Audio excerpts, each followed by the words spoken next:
حامد و مصلی و مسلمہ۔ اللہ جل وعلا کے فضل و کرم سے کتاب فارسی کی آسان تشریح جاری ہے۔ اللہ جل وعلا سمجھنے کی توفیق عطا فرمائے۔ مرکب کا بیان جاری ہے کہ مرکب کی بنیادی طور پر دو قسمیں ہیں، مرکب ناقص، مرکب تام۔ مرکب ناقص جسے کوئی خبر یا طلب معلوم نہ ہو، اس کی وضاحت ہو چکی۔ آج مرکب تام، جس کو جملہ بھی اور کلام بھی کہتے ہیں، اور یوں کہہ لیں کہ جملہ اور جملہ کی اقسام، اس کے متعلق بیان۔ تو مرکب ہو یا جملہ ہو یا کلام، ان تینوں کی تعریف ایک ہی ہے کہ بات کہنے والا بات کہہ کر خاموش ہو جائے، سننے والے کو کوئی خبر یا طلب معلوم ہو، تو اسے جملہ کہتے ہیں، مرکب بھی کہتے ہیں اور کلام بھی کہتے ہیں۔ یہ یاد رکھیں کہ جملہ کے ضروری اجزاء دو کلمے ہوتے ہیں۔ یہ جملہ کے لیے ضروری اجزاء ہیں، یعنی جملہ کے لیے دو جزوں کا ہونا ضروری ہے، اور وہ دونوں کلمے ہوتے ہیں۔ ایک مصالحہ ہوتا ہے اور دوسرا مسند ہوتا ہے۔ اس کے بغیر کلام نہیں بن سکتا، وہ مرکب ناقص ہوگا، مرکب تام نہیں ہے۔ مرکب تام اور جملہ اور کلام کے لیے دو اجزاء ضروری ہیں۔ تو جملہ کے اجزاء جو ضروری ہیں وہ دو کلمے ہوتے ہیں، ایک مصالحہ اور دوسرا مسند۔ ان دونوں کے درمیان جو تعلق ہوتا ہے اور ان دونوں کے درمیان جو نسبت ہوتی ہے اس کو اسناد کہتے ہیں۔ اسناد کیا ہے؟ ایک چیز کی نسبت دوسری چیز کی طرف اس طرح کرنا کہ اس سے پورا فائدہ حاصل ہو، اس سے کوئی خبر یا طلب معلوم ہو۔ اضافت یہ ہے کہ ایک چیز کی نسبت دوسری چیز کی طرف کرنا جس سے پورا فائدہ حاصل نہ ہو، جس سے کوئی خبر یا طلب معلوم نہ ہو، تو وہ اضافت ہے، تو وہ جہاں ہوگی مرکب اضافی۔ اور پھر نسبت ناقصہ، لیکن جہاں نسبت تامہ ہوگی اور اسناد ہوگا، اس دونوں کلموں سے پوری بات معلوم ہوگی، خبر معلوم ہوگی یا طلب معلوم ہوگی۔ جس کلمے کی نسبت کی جاتی ہے اسے مسند کہتے ہیں، اور جس کی طرف کی جاتی ہے اسے مصالحہ کہتے ہیں۔ یعنی جس کلمے کی طرف نسبت کی جائے اسے مصالحہ کہتے ہیں، اور جس کلمے کی جائے اسے مسند کہتے ہیں۔ آسانی سے سمجھیں کہ مصالحہ اسے کہتے ہیں جس کے بارے میں کچھ کہا جائے، جس کے متعلق کچھ کہا جائے۔ زید سچا ہے، زید جھوٹا ہے، زید اکبر ہے، زید اکبر نہیں ہے، زید نمازی ہے، زید بے نمازی ہے، زید مسلمان ہے، زید متقی ہے، زید پرہیزگار ہے، زید عالم ہے، زید عالم ہے اور زید فقیہ ہے۔ یہ ساری زید کے بارے میں خبریں دی جا رہی ہیں، اور زید کے متعلق ہی کچھ کہا جا رہا ہے، اور زید کے بارے میں ہی کچھ کہا جا رہا ہے۔ اس لیے زید جو ہے یہ مصالحہ ہے، اور جس کلمے سے کہا جا رہا ہے وہ سارے متقی، پرہیزگار، عالم، فقیہ، مسلمان، یہ سارے مسند ہیں، کیونکہ ان سے اس کے متعلق کچھ کہا جا رہا ہے اور خبر دی جا رہی ہے۔ یاد رکھیں کہ اسم مسند اور مصالحہ دونوں ہو سکتا ہے، اور فعل صرف مسند ہوتا ہے، مصالحہ نہیں ہو سکتا، اور حرف نہ مسند ہوتا ہے نہ مصالحہ، اور کلام صرف دو ہی چیزوں سے بنتا ہے، دو ہی کلموں سے بنتا ہے، ایک اسم اور ایک فعل، یا دو اسموں سے۔ اس کے علاوہ کلام نہیں بنتا، یعنی کلام کے لیے ضروری ہے کہ وہ دونوں اسم ہوں یا پھر ایک اسم اور ایک فعل ہو، کیونکہ فعل مسند بنتا ہے، مصالحہ نہیں بنتا۔ تو اسم مصالحہ دونوں بن سکتا ہے، تو جب اسم اور فعل ہوں گے تو اسم مصالحہ بن جائے گا اور فعل مسند بن جائے گا، تو کلام بن جائے گا۔ یا پھر اسم مصالحہ دونوں ہو سکتا ہے، تو دونوں اسم ہو، ایک مصالحہ بن جائے دوسرا مسند بن جائے، تو پھر یہ کلام بن جائے گا۔ نہ حرف، کیونکہ حرف نہ مسند ہوتا نہ مصالحہ ہے، تو ایک چیز نہ ہو تو کلام نہیں بنتا، تو حرف تو نہ مسند ہو سکتا نہ مصالحہ، یا تو دونوں چیزوں نہیں بن سکتا، اس لیے حرف سے کلام نہیں بنتا۔ تو فعل ایک بنتا ہے، دو نہیں ہوتا، جبکہ دو جزوں کا ہونا ضروری ہے، ایک مسند اور مسند ہے، اس لیے فعل کے ساتھ ایک اسم ہوگا تو پھر ہی کلام بنے گا۔ تو پتہ چلا دو اسموں سے کلام بنتا ہے یا ایک اسم اور ایک فعل سے کلام بنتا ہے۔ اب اس کی مثال دیکھیں، ایک اسم اور ایک فعل کی مثال، ایسے آپ بھی دے، پانی دے، یہاں جو ہے بدہ کے اندر تو ضمیر پوشیدہ ہے، تو عطا کر، تو یہ جسے کہا جا رہا ہے وہ مسئلہ ہے، جس سے طلب کیا جا رہا ہے وہ مسئلہ ہے تو، اور دے فعل ہے اور یہ مسند ہے، تو اس سے طلب معلوم ہو رہی ہے۔ اور قرآن نورست، قرآن نور ہے،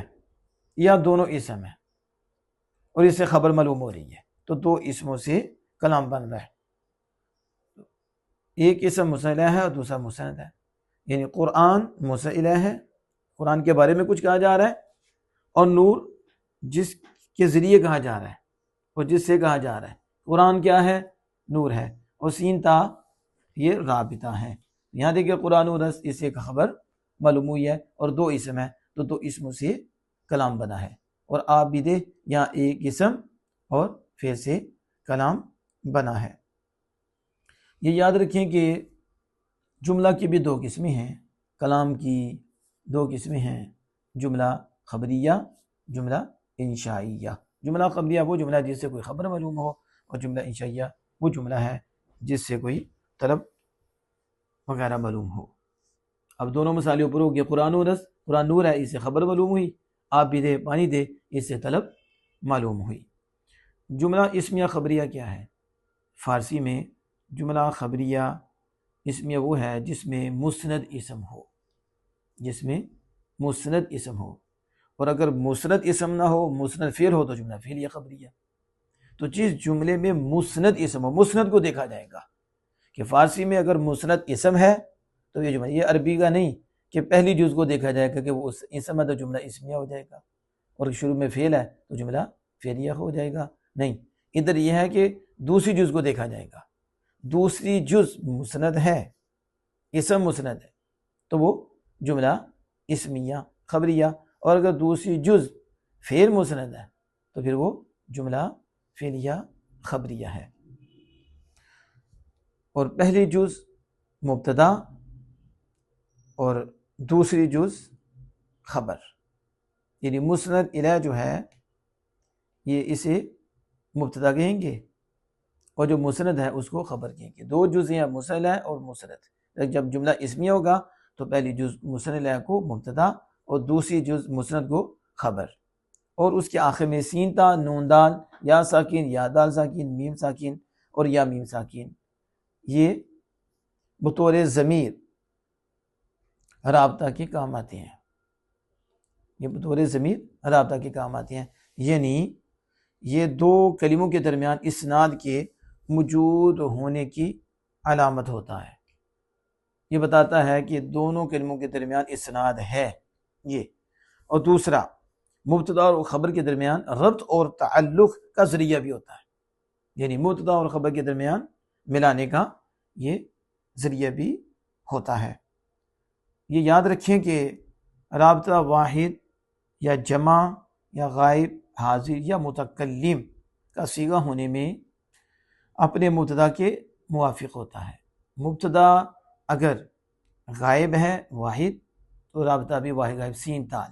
سین تا، اگر مبتدا جمع ہے جمع غائب تو رابطہ بھی جمع غائب، نون دال، اگر مبتدا واحد حاضر کا صیغہ ہے تو پھر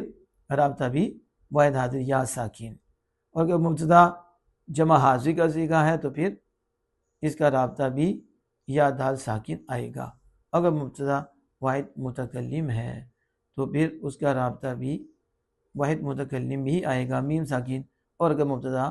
یہ جمع متکلم ہے تو رابطہ بھی یا میم ساکن آئے گا، جیسے قرآن نورست، اب قرآن یا صیغہ واحد غائب ہے تو لہذا اس کے رابطہ بھی سین تا آیا، تو یہ قرآن نورست یہ جملہ اسمیہ خبریہ ہے، قرآن مسند ہے، اور یہاں نور جو ہے اسم ہے، تو جب مسند اسم ہو تو جملہ اسم خبریہ ہوتا ہے، تو تو جملہ اسم خبریہ میں پہلے جز کو مبتدا کہتے ہیں، دوسری جز کو خبر کہتے ہیں، اور اس کے بعد سین تا کو رابطہ یا ربط، علم رابطہ یہ ربط کہتے ہیں کہ یا یہ بھی چیز ذہن میں رکھنی چاہیے کہ اگر رابطہ سے پہلے ہائے متفی آ جائے تو رابطہ کے شروع میں حمزہ زبر آ یا حمزہ زبر ای بڑھا دیتے ہیں۔ یہ پہلے بھی بات کی تھی کہ جیسے گفتہ است، اب رابطہ سے پہلے یہ تو فعل میں ہے، اسم میں بھی ایسا ہی ہے، بندہ ات، اب یہاں یہ جو بندہ ام آپ کر لیں اور بندہ ایم کر لیں، ام میں حمزہ زبر آ گیا رابطہ سے پہلے، اور بندہ ایم میں یہاں حمزہ سے ای آ گیا۔ اس طرح بندہ ای یہاں رابطہ سے پہلے حمزہ زیر ای آ گیا، بندہ ایت یہاں رابطہ سے پہلے حمزہ زیر ای لگایا کہ اگر رابطہ سے پہلے ہائی متفی آئے تو یہاں آپ نے دیکھا بندہ ای یا بندہ اند کر لیں، بندہ اس کر لیں، بندہ است، بندہ ان، بندہ ای، بندہ ایت، بندہ ام، بندہ ایم، ان سب میں رابطے سے پہلے ہائی مختفی ہے، اس لیے حمزہ زبر آ یا حمزہ زیر ای کا اضافہ کیا گیا ہے۔ ان چیزوں کو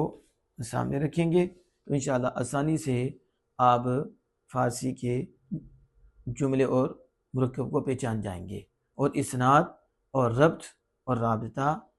اور مسئلہ بھی آپ کو سمجھ میں آ جائے گا۔ اللہ جل وعلا عمل کی توفیق عطا فرمائے۔